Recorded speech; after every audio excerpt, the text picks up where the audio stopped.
Hi guys! Let's get it. Oh, earrings ko. For today's video, dedicated to sa bagong products ng Skinpotions. Ito yung kanilang Glampockets. So, I got mine in this really cute bag. They can also have, parang meron silang parang package where you can have this bag and then you can buy the 4 products. I'm gonna link all those details at the description box. Pero kapag bumili ka ng Glampocket, ito yung magiging packaging niya.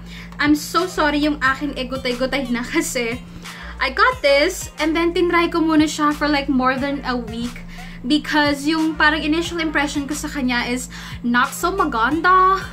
Ginouch ko talaga siya ng bonggang-bongga nung unang kita ko at unang try ko sa kanya. So I'm like, you know what? Let me just try it. And then hindi ko na malaya, lumipas ng isa at mahigit na linggo bago ako nakapag-film ngayon. So, yung packaging niya, ganito ang itsura. Iba-iba sila actually ng itsura. Pero it's just a box. It's the Skinpotions Glampocket Multi-Press Tint and Highlighter. And then when you open it, dito nakalagay yung product. Like this. So, you're just gonna have to take it out. And you won't use this anymore. So, ganito yung itsura niya. It's very tiny. Isa yun sa mga unang judgment ko. I was like, oh my god, it's super duper tiny. And I'm like, oo nga, Glampocket. You guys, parang naisip ko, my god, ang liit naman ito. Like, okay, pang on the go siya. And hindi ko siya napusuan sa una until na-experience nga na, oh my god, may perks naman pala how tiny it is. There was one time I was in the office, I had to go to a lunch meeting and I'm like, wait, hindi pa ako plakado, hindi pa ako gandara bells. So, alam nga na magdala ako ng blush, ng contour, ng lipstick and all that. And so, dala ko itong mga to. So, kumuha ko ng isa. And then, nag-cash siya sa wallet ko, guys.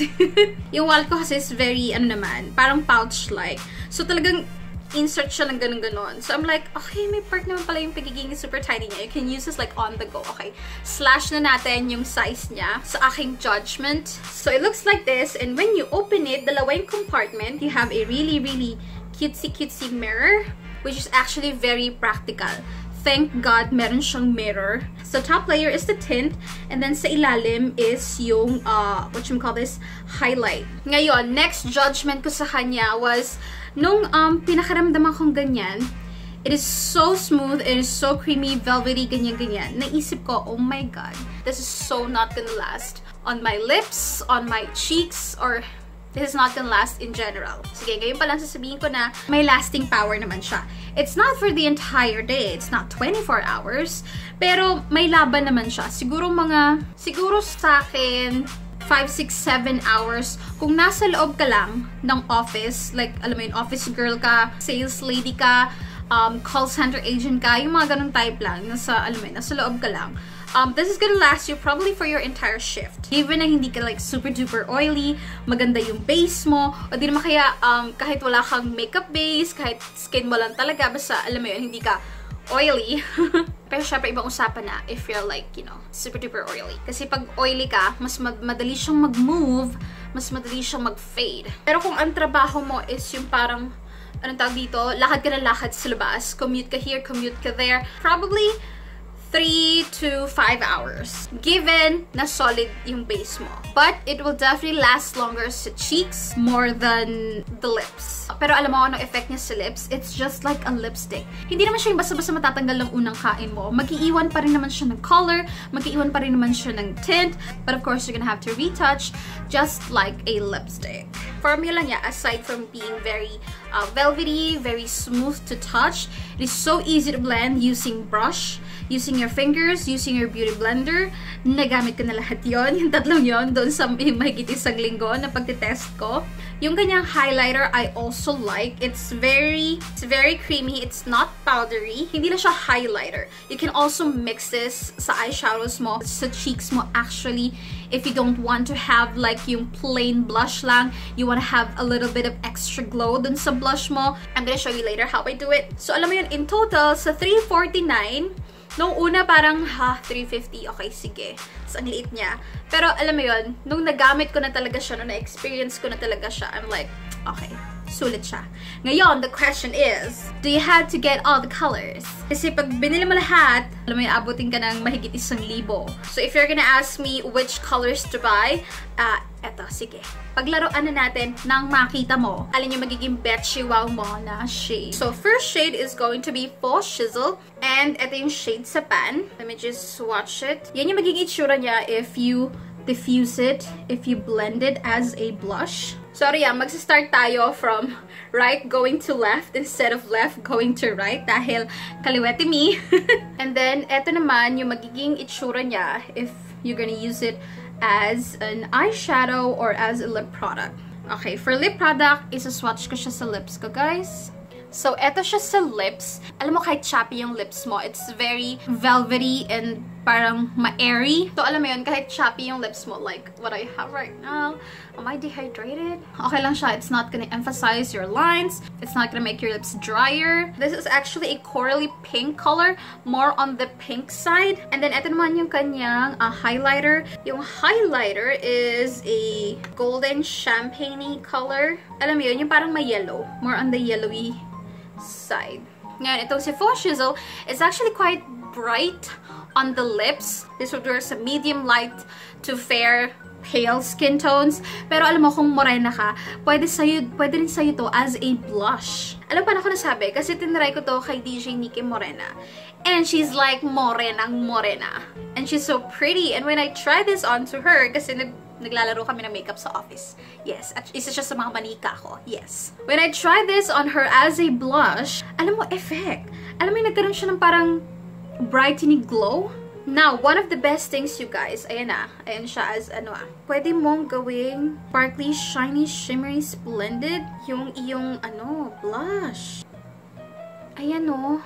Do you see that?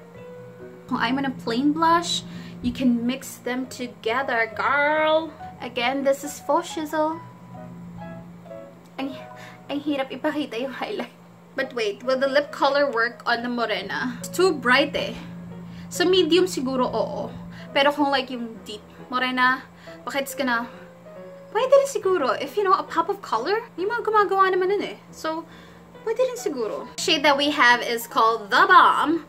And etong itsura niya sa pan. Very, very close sila ni Faux Shizzle. This is Faux Shizzle. This is The Bomb. But this is on the pink side. And this one is on the terracotta, orangey, brown side. Nakikita niyo ba yung difference? So, eto si Faux Shizzle, The Bomb. As you can see, pinkish, more on the terracotta side. Then, swatch The Bomb on my lips. So, as you can see, it's not as bright as Faux Shizzle. Kasi nga, more on the terracotta side siya. Pero, very close no? Yun lang yung parang nakita kong kon dito sa mga Glampockets. They have 4 shades. First two, The Bomb and Faux Shizzle, very, very close. And then, yung last two, very, very close din yung color. So, alam mo yun, may tendency na as a blush, it's just gonna look the same. Seriously, ba may mga ganong sakat yung mga blush? Na pag tinignan mo sa pan, like, oh, magkakaiba ng color or close colors. Pero pag in-apply mo na sa cheeks mo, like, they all look the same. So, eto yung highlight. Eto golden. Eto rosy pearl.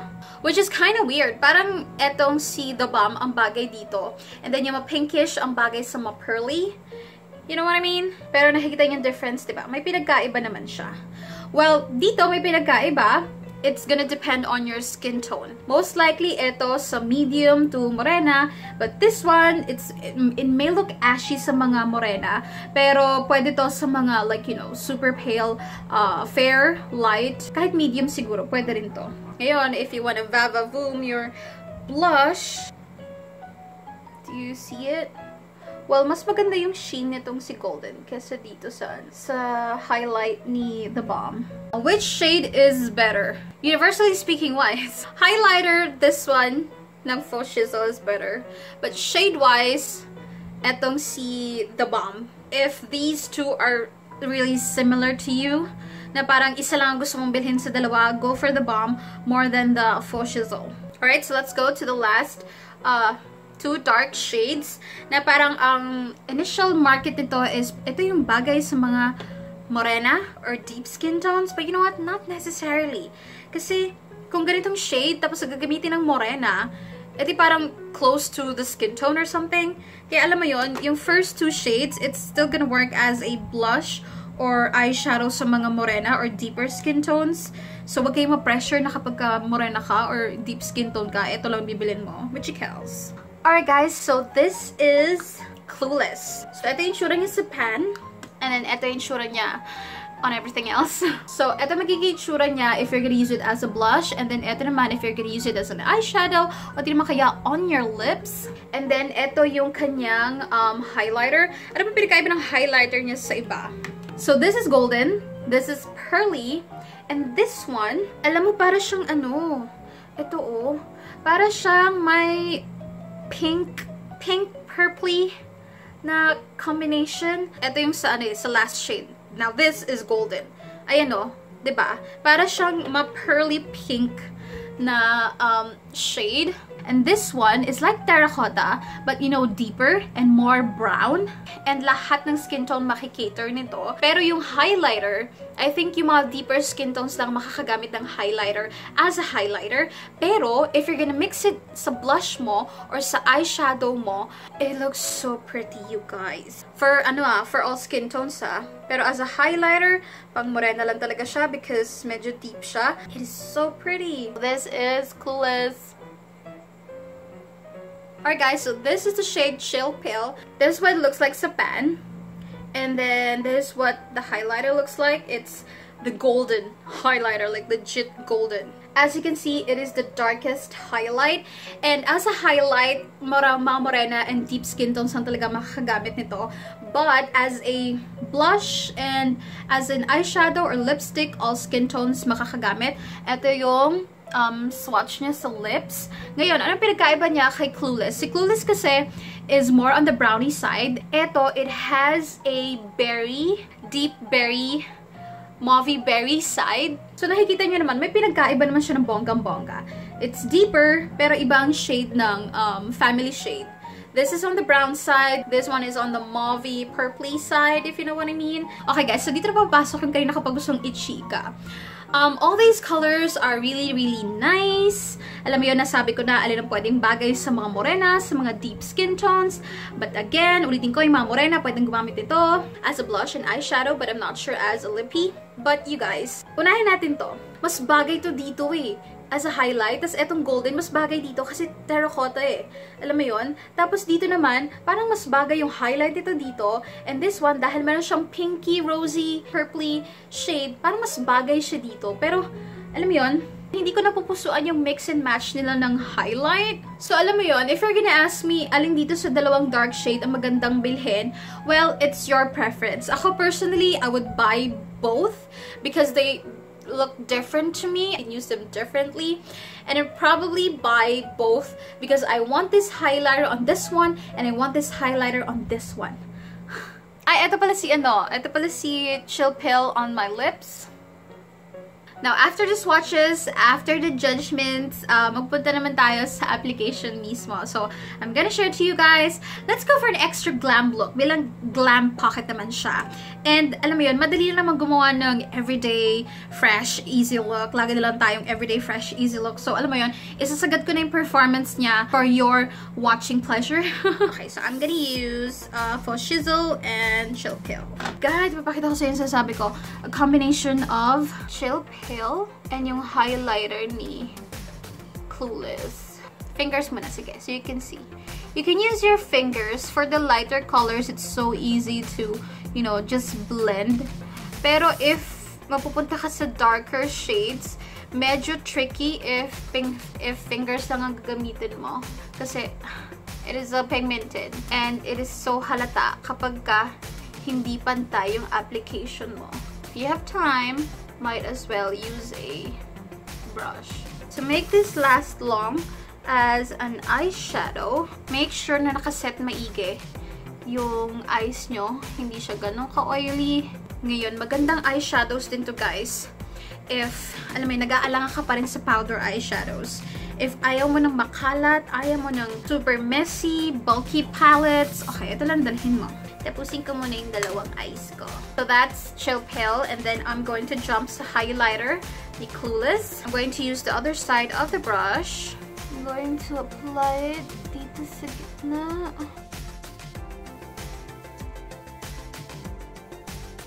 So nice! Ito yung wala. Ito yung meron. Diba, nagkaroon ng dimension, and swak na swak talaga yung highlighter. And then, I'm also going to add dito sa gitna lang. But for the inner corners, gagamitin ko yung highlight ni The Balm. I'm trying to, as much as possible, use all the shades of highlight and whatnot. Dito rin ang gagamitin kong highlight dito sa aking brow bone. For the blush, I'm going to use yung Faux Shizzle, yung this one, yung mga pinky. The key to success, guys, is wag mong diinan ang pag-blend because it is so soft. So, i-drag ko siya medyo pababa. Para haba. Yung mataba kang mukha. I'm gonna get yung highlight niya. And then I'm just gonna add a teeny tiny bit. Just a tiny bit. Dito sa gitna. For additional, additional glow. Alam mo, pwede mo pa rin naman gawin to kahit na oily ka. Basta kailangan solid yung base mo. Gamitin natin yung si Chill Pill, yung ginamit natin sa eyes ko. Ngayon, surprise, surprise, hindi ako mag-ombre dito, guys, but we're gonna use a different technique. Dahil same family, Itetchiwa at Itetchiwa, I'm going to use yung Faux Shizzle again. Just a tiny bit. And then yun ang i-apply ko sa gitna. Why? To make my lips look bigger. Ito ang gagawin nyo kapag manipis ang labi niya.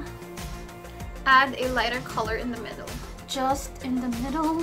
I'm using a brush to overline and sculpt the edge. And you know, blend the two shades. O diba? Parang lalong bumukha yung... For my nose highlight, I'm going to use this one. Ito lang sa tip. And here sa middle. Ganyan lang.